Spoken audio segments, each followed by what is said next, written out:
So என்ன சொன்னாலும் autograph அப்படின்றது தான் அந்த பக்கம் இருக்க போகுது. அதுலேருந்து நம்ம மாற முடியாது. ஓகே. அவர் எந்த படத்தையுமே திருப்பி ரீரிலீஸ் பண்ணணும்னு அவர் நினைக்கல. காரணம் என்னென்னா ஆட்டோகிராஃபில் எல்லா உணர்வுகளுமே அது இதில் வந்து ஒரு குறிப்பிட்ட ஒரு ஃபேமிலியை பற்றி மட்டுமே இருந்தது. ஆனால் உணர்வுகளே ரொம்ப இன்டெப்த்தாக சொன்ன படம்னாலும் கூட இந்த ஆட்டோகிராஃபை பொறுத்தளவில் எல்லா ஸ்டேஜையும் நம்மளே நம்மளை பார்க்க ஒரு கண்ணாடி மாதிரி அது இருந்தது.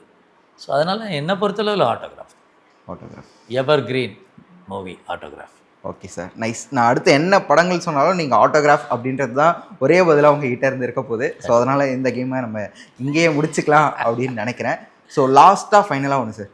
ஸோ டேரக்டராக சேரன் சார் நிறைய படங்கள் பண்ணியிருக்காரு, அஸ் ஏ ஆக்டராகவும் நிறைய பண்ணியிருக்காரு.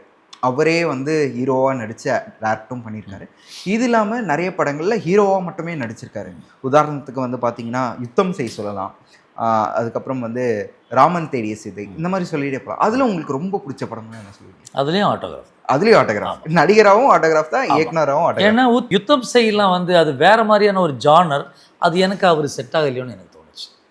அந்த கேரக்டரைசேஷன் வந்து எனக்கு அவருக்கு அது செட் ஆகலை. எனக்கு அதை அதில் இது பண்ண முடியல, ஏற்றுக்க முடியல. ஏன்னா நான் வந்து ஒரு ரசிகனாக மட்டும் நான் அதை பார்க்கல, ஒரு இயக்குனராகவும் நான் அதை பார்க்குறேன். அந்த கேரக்டர் அவருக்கு செட் ஆகலைன்னு எனக்கு தோணுது, என்னை பொறுத்தளவில். Okay sir. கதைக்களம் வேணால் அப்படி இருக்கலாம், எனக்கு அது உடன்பாடு இல்லை அதில். ஓகே.